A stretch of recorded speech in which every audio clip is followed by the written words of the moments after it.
Idazle eta argazkilaria da. Txikitatik idaztea, irakurtzea eta sortzea orokorrean gustuko izan duena. Eta gaur egun artearekin erlazionatutako hainbat alorretan lan egiteko aukera duena.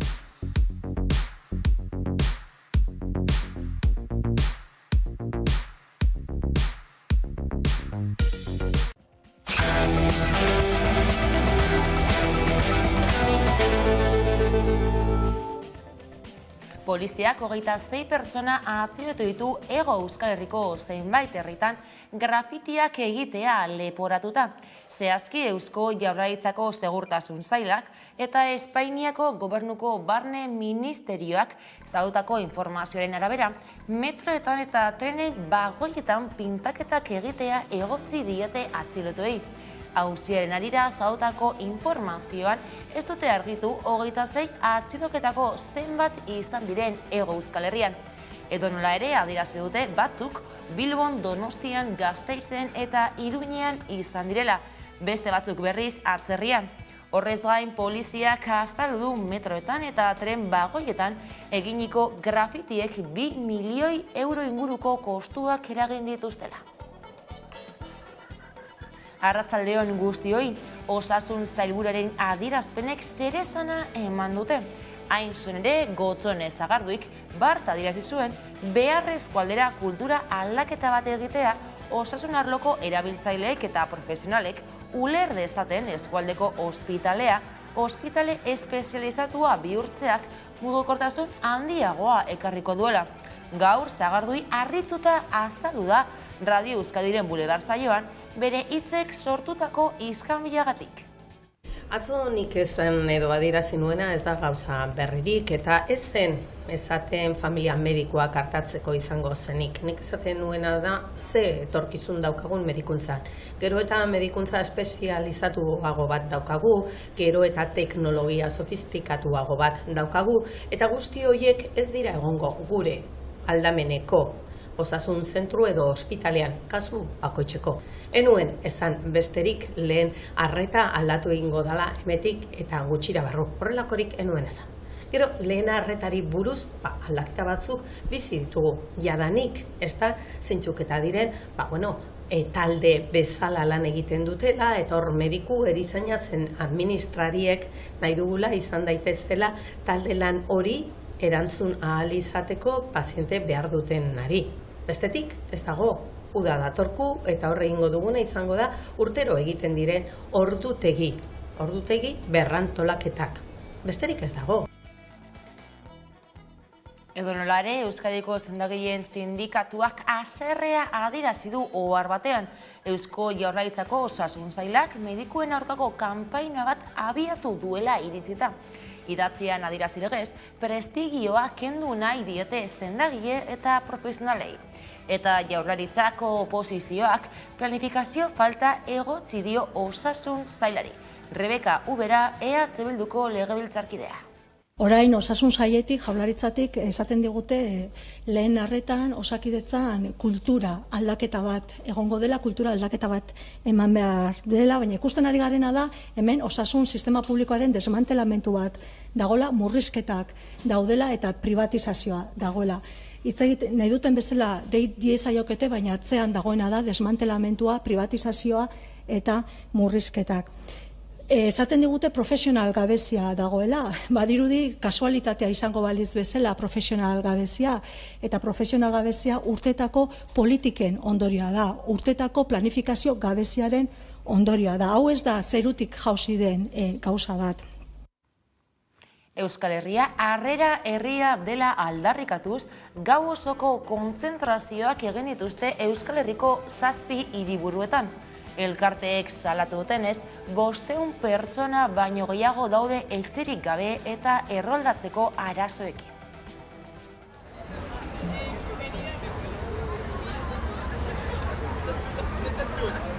O que está en tránsito para que tenga una acogida digna. Vamos a aprovechar para reivindicar como situaciones varias que están ahora mismo sufriendo y...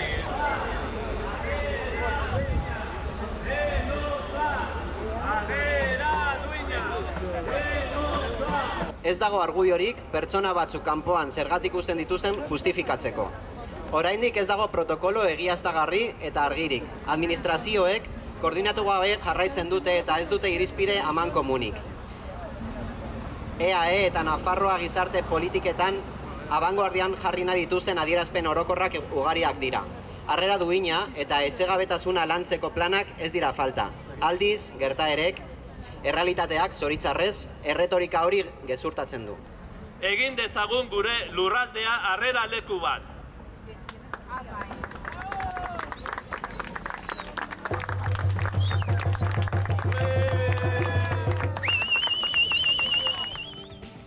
Nazioarteko antropologia feministaren kongresua hasi dute Barth Donostian. 185 ikertzailek eta adituk euren lanak aurkeztu eta eztabaidatuko dituzte bihar artean. Marta Luzan, antropologia feminista ikerketa taldeko kidea.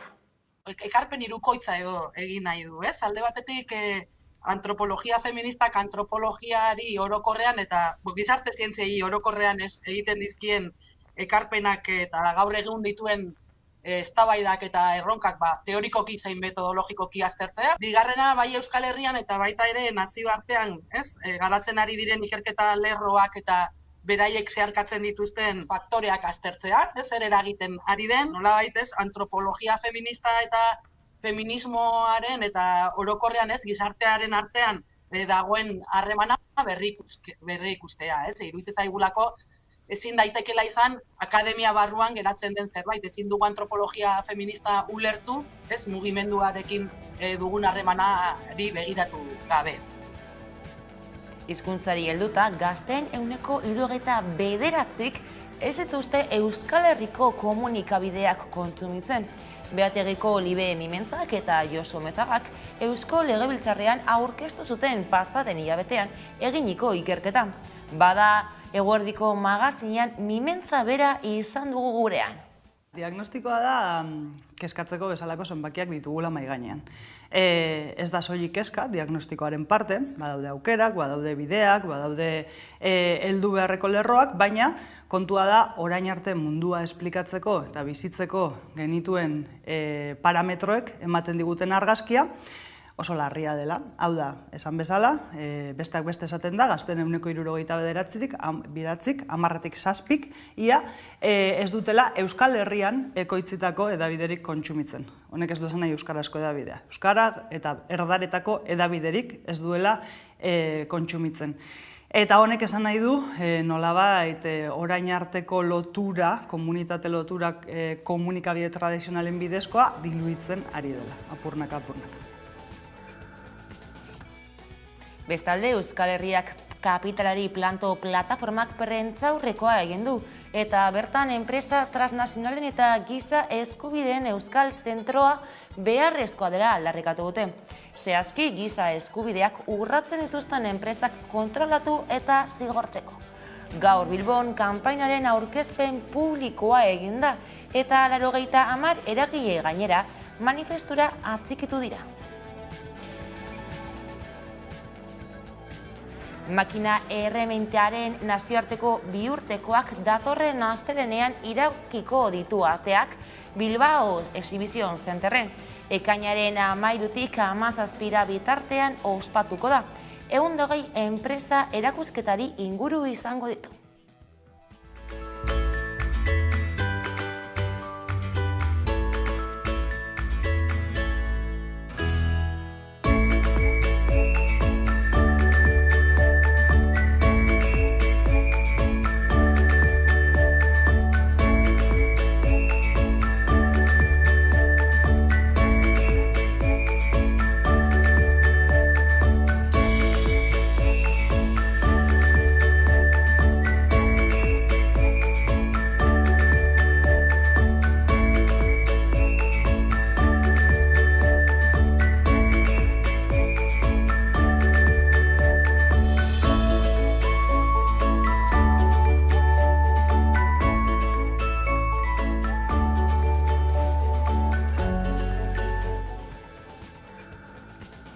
Jake Esnal Euskal presaren baldintzapeneko askatasunari buruzko erabakia Uztailaren 21 atzeratu dute, naiz hedabideak jakinarazi duenez. Gaur ematekoa zuten prozedura baina luzatu da. Maiatzaren 19an egin zuten Parisko Dei auzitegian esna libratzeko galderaren auzia. Donibane Loitzuneko presoak 32 urte daramatza kartzelan. Bigarren eskaera da honako hau, izan ere Dei auzitegiak Lapurtarren defentsan aurkezteriko eskaera ontzat eman zuen 2020ko maiatzean, eta epaileak ere eskaera babestu zuen. Hala ere, fiskalak helegitea jarri zuenez, askatzeko prozesua bertan bera gelditu zen, eta auziaren hurrengo geldiunea kasazio gortea zen. Edonola ere, Maritxu Paulus Basurko esnalen abokatuak, maiatzaren 19ko auzi saioaren ondotik, prozedura luzatzeko arriskua ikusten zuela esan zion berriari. Uztailaren 2an, katalanek eta euskal herritarrek 300 gailurretik gora argiztatuko dituzte Pirinio osoan zehar. Etorkizuna erabakitzeko prozesu bat lantzeko, adosteko eta sustatzeko beharra aldarrikatzea du helburu ekimenak. Hormak eta resiak ez ditugu maite, elkarrekin bizi nahi dugu soilik. Ez dugu beste inor mendean hartu nahi, etorkizuna hautatu ez besterik. Hormak eta resiak ez ditugu maite, elkarrekin bizi nahi dugu soilik. Ez dugu beste inor mendean hartu nahi, etorkizuna hautatu ez besterik. Ardesan bidea gure esku dagota, milaka lagungoiez eskutik oratuta. Jende zorian zua, herri libre batean, herri libre batean.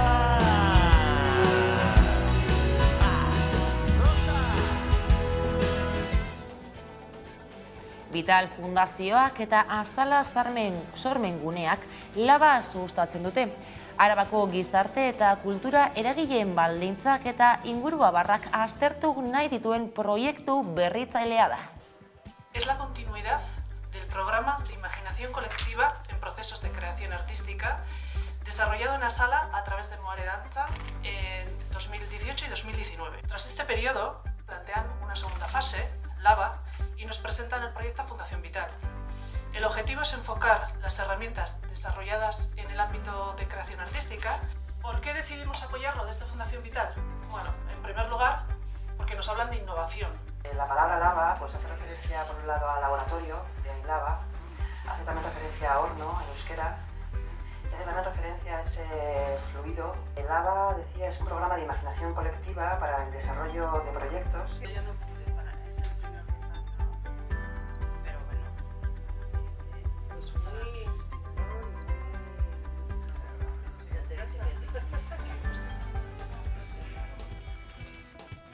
Ostegunero legez, gaur itzordua duzue musika zuzenean saioarekin. Orain jarraian ikusteko aukera izango duzue, baita gaueko 10etan ere. Gaurkoan Koldo Otamendi aurkezlea Etxekalde taldearekin izan da argitaratu berri duten Nor da Norbea izeneko diskoa itzaki. Eta besterik ez duraldekit, horrekin utziko zaituztegu. Gogoratu, une oro aurkituko gaituzuela zuzenean ala nahieran 11.eus atarian. Onda izan.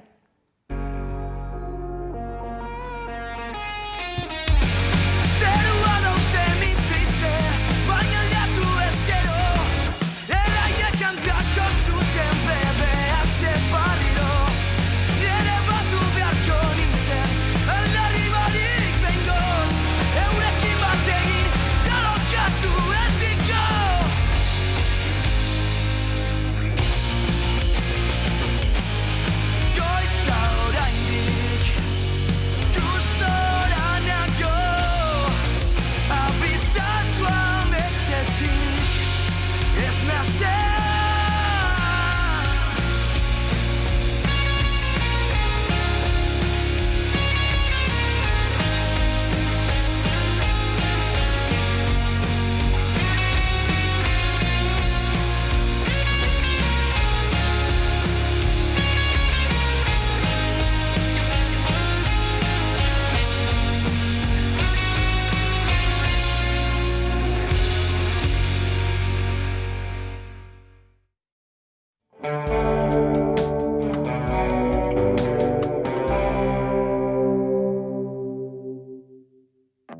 Zuretzat Txema Pamundi zukurratu baitzenuen bidea, eta zuretzat Pepinoain emandako fruituagatik, itxirentzat, eta azkaratetarrentzat, Maritxul eta Mendia familia arategiarentzat. Zuretzat el bizkotxo ukitzen duzuna bizkotx bihurtzen duzulako. Ekintzaileentzat, inkonformistentzat, ausartentzat.